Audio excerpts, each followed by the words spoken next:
Magandang araw po sa inyo at welcome back dito sa ating panibagong video. Mga kapolitika, atin pong pag-uusapan itong discussions ngayon ng mga Mexican dito sa kailang mga front pages dahil sinisiraan po nila ang mga beauty queens ng Pilipinas.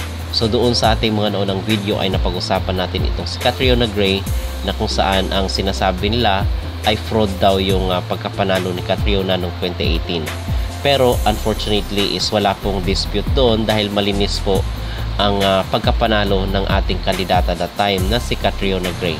Kasi sinasabi nila na months before mag-start yung competition sa Thailand noong 2018 ay spotted daw na magkakasama itong si Paula Sugart at itong si Catriona sa isang plane.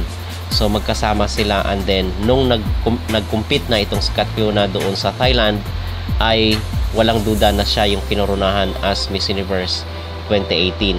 So, ang sabi nila is set up daw ba yung pagsasama-sama ni Paula Sugart at ni Catriona months before nag-start yung competition. So, something fishy daw at tinatawag yun nila na fraud.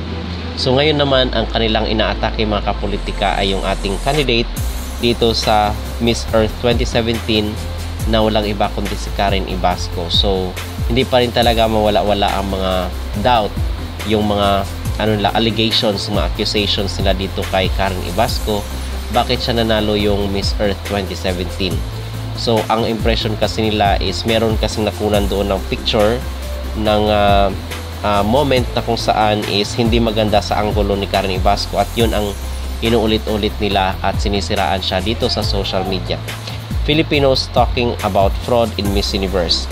And what's this? You're not gonna tell me the best one won, is it? Miss Earth Philippines is crowned Miss Earth 2017, a Filipino pageant run by a Filipino, made in the Philippines and won by the Philippines. So, ito yung sinasabi nila mga kapolitika na fraud daw dahil isang Pinoy daw yung may-ari ng Miss Earth. So, ang sabi naman ng ating mga netizen ay malinis ang pagkapanalo ni Karen Ibasco that time sa 2017 dahil sa kanyang advocacy at yung kanyang wit, yung kanyang intelligence. Talagang incomparable ang intelligence ni Karen Ibasco kung kaya siya nanalo that time dahil napakagaling niya.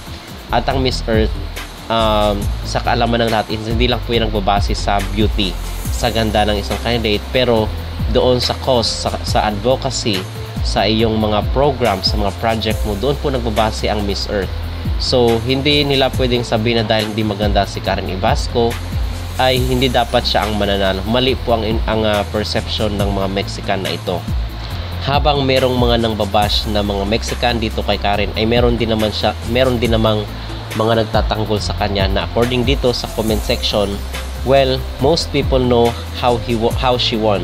She won not only because she is super smart, but also because she had the best cause for Miss Earth at that time.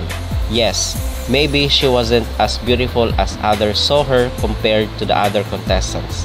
But back then, being intelligent, compassionate, and having a good program had a lot more weight than just being conventionally attractive. So, pinagtanggol ng kapwa Latinos itong si Karen Ibasco na hindi naman kasi naghahanap ang Miss Earth ng sobrang ganda.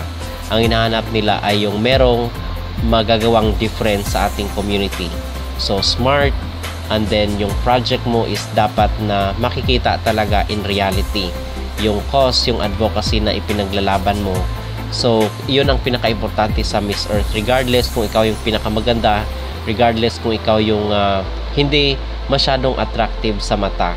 So, yun po mga kapolitika. Kasi ngayon, ang sinasabi ng mga Mexican ay fraud daw yung pagkapanalo ni Karen Ibasco at pinupost pa nila yung pictures mga kapolitika na kuha doon sa Miss Earth 2017. Siguro ay ginagawa nila ito mga kapolitika dahil hindi nila ma-justify ang pagkapanalo ni Fatima Bush.